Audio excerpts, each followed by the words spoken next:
గడచిన ఏడాది పొగాకుకు ఆశాజనకమైన ధరలు పలకడంతో రైతులు ఈ ఏడాది సాగుకు ఉత్సాహంగానే ఉన్న వాతావరణం ప్రతికూలంగా ఉంది. దీంతో నారు పెంపకం సజావుగా సాగటం లేదు.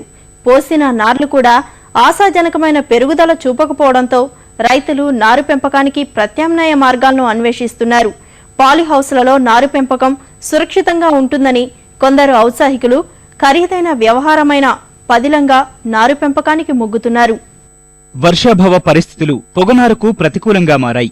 ఏటితో పోల్చుకుంటే ఈ ఏడాది పొగనార్లు పోయటం కాస్త ఆలస్యమైంది. వర్జీనియా పొగాకు సాగుకు నారు పెంపకానికి కూడా పెట్టింది పేరైన పశ్చిమ గోదావరి జిల్లా జంగారెడ్డిగూడెం పరిసర ప్రాంతాల్లో ఇంకా నారుమళ్లు పెరుగుదల దశలోనే కనిపిస్తున్నాయి. సాంప్రదాయ పద్ధతిలో ఎత్తు నారుమళ్లలో పెంచే పొగనారు పలు రకాల తెగుళ్లకు గురవటం, వాతావరణ మార్పులకు లోనై పెరుగుదల మందగించటం, దీంతో సకాలంలో నారు అందిరాకపోవటం, వచ్చినా ఆరోగ్యంగా లేక ఆకు నాణ్యత తగ్గి ఆకు రెండవ శ్రేణికి చేరటం వంటి ఇబ్బందులు ఎదురవుతున్నాయి. ఆకు నాణ్యత కోసం నారు పెంపకం నుంచే శాస్త్రీయ పద్ధతులను పాటించాలని గ్రహించిన ఇక్కడి రైతులు గత 2-3 సంవత్సరాలుగా మళ్లలో నారు పెంపకానికి బదులుగా ట్రేలలో పెంపకం చేయటం చేస్తున్నారు. దీనివల్ల నేల ద్వారా వచ్చే తెగుళ్లను అరికట్టగలుగుతున్నారు. ఉష్ణోగ్రత ప్రభావాన్ని తగ్గించేందుకు ఇదిగో ఇలా నీడను కల్పించి మరీ నారు పెంపకం చేస్తున్న వారు కొందరు.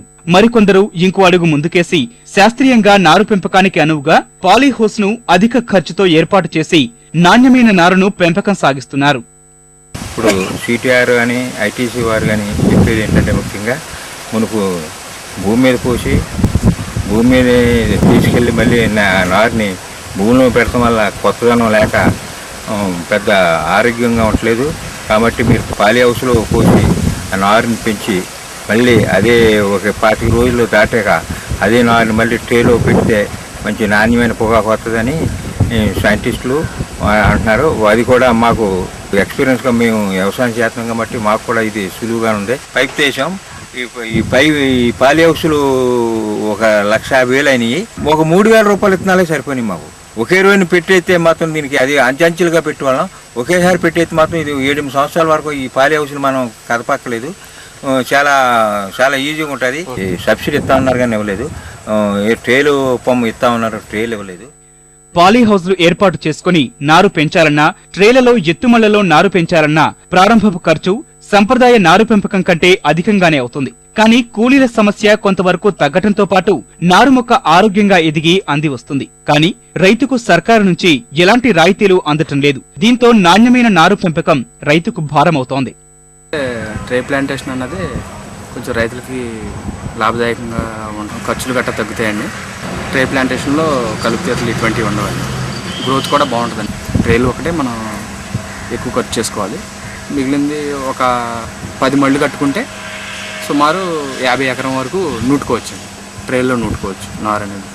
అదే మళ్ళీ కట్టిన కాడ నుంచి పేపు వచ్చేటప్పటికి 2,50,000 అవుద్దండి. అంత అవుద్దండి ఖర్చు. మరి ఇక బరాయించలేకపోతున్నాం. ఇక ఆర్థిక స్తోమత ఉన్న రైతులు పక్కాగా పాలీహౌస్లు ఏర్పాటు చేసుకుని పూర్తి స్థాయిలో శాస్త్రీయంగా నారు పెంపకం సాగిస్తున్న చిన్న రైతులు ఇదిగో ఇలా గుడారాలను ఏర్పాటు చేసుకుని వాటి నీడన ట్రేలు పెట్టుకుని నారు పెంపకం సాగిస్తున్నారు. దీనివల్ల పాలీహౌస్ లో పెంచిన మొక్కంత నాణ్యంగా నారు లేకున్నా సాంప్రదాయ నారుమళ్లలో పెంచిన నారు కంటే మెరుగ్గానే ఉంటోందంటున్నారు రైతులు. పొగనారుమళ్ల పెంపకానికి నిపుణులు పాలీహౌస్లను ప్రోత్సహిస్తుండడం వల్ల సర్కారు రాయితీలను ప్రకటించాలని కోరుతున్నారు. గతంలో ఏర్పాటు చేసుకున్న రైతులకు రాయితీలు అందజేస్తామని చెప్పిన వారికి కూడా ఇప్పటికీ ఎలాంటి సర్కారు సాయం అందిన దాఖలాలు లేవు.